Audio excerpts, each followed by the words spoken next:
आज की क्लास में हम इसको एक्सप्लेन करने के लिए जा रहे हैं। ये सब चीज़ को आप किस तरह से प्रैक्टिस करें और माइंड में रखें। इंग्लिश और हिंदी दोनों आपके माइंड में होना चाहिए। जितने अच्छे से आप इसको प्रैक्टिस कर लेते हैं तो आपके लिए उतना ही ईज़ी और परफेक्ट होगा। बोलने के टाइम आपको डर नहीं लगेगा। यही सब चीज़ें भी हम ला रहे हैं और भी आगे लाएँगे, लेकिन ये सब जो है बेसिक कांसेप्ट है, इसलिए आप लोग ये सब चीज़ को अच्छे से प्रैक्टिस कर लीजिए, जिससे कि आपको प्रॉब्लम्स नहीं होना चाहिए। और किस तरह से करना वो भी हम अभी एक्सप्लेन करने के लिए जा रहे हैं।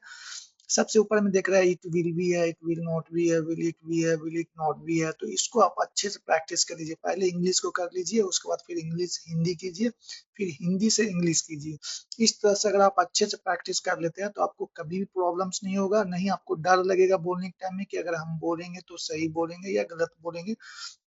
ये सब का प्रॉब्लम आपके माइंड से निकल जाएगा, इसलिए हम ये सब ला रहे हैं आपके लिए। अगर आप इसको परफेक्ट वे में कर लेते हैं तब देखिए सबसे पहले क्या दिया हुआ, इट विल बी मतलब यह होगा। इसका इंग्लिश से हिंदी और हिंदी से इंग्लिश दोनों याद कीजिए। इट विल बी मतलब यह होगा, इट विल नॉट बी मतलब यह नहीं होगा, विल इट बी मतलब क्या यह होगा, विल इट नॉट बी मतलब क्या यह नहीं होगा।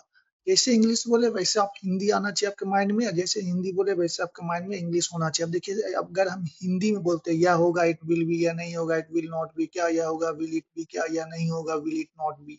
इस टाइप से आप परफेक्ट वे में और कॉन्फिडेंस होकर अच्छे से याद कर लीजिए और अपने माइंड में सेट कर लीजिए, जिससे कि आपको बोलने के टाइम में प्रॉब्लम्स नहीं होना चाहिए। इस तरह कर लीजिए कि बोलने के टाइम आपको सोचना नहीं पड़े, नहीं आपको डर लगे, नहीं आपको टाइम लगे। जितने अच्छे से जितने फास्ट में आप इसको कर लेते हैं आपके लिए उतना ही इजी और परफेक्ट होगा। और ये भी बता दिए कि पहला जो है, फर्स्ट ये जो देख रहा है it will be, it will not be, पहले ये दोनों कीजिए, it will be, it will not be. फिर तीसरा चौथा कीजिए, will it be, will it not be. और एक और तरीका हम बताएं कि दूसरा और चौथा को आप दो तरीके से बोल सकते हैं। देखिए यहाँ दूसरा में क्या दिया हुआ, इट विल नॉट बी है, इट विल नॉट बी है, क्या बोलेंगे, इट वॉन्ट बी। क्या बोलेंगे, इट वॉन्ट बी बोलेंगे। चौथा को उसी तरह से बोलेंगे, विल इट नॉट बी है तो इसको बोलेंगे won't be, won't it be. क्या बोलेंगे, वॉन्ट इट बी। किस तरह से बोलेंगे, वॉन्ट इट बी। इस तरह से आप इसको अच्छे से प्रैक्टिस कर लीजिए और आपको कभी भी प्रॉब्लम्स नहीं होगा इंग्लिश बोलने में। तो आज के लिए इतने ही, फिर मिलते हैं नेक्स्ट क्लास में।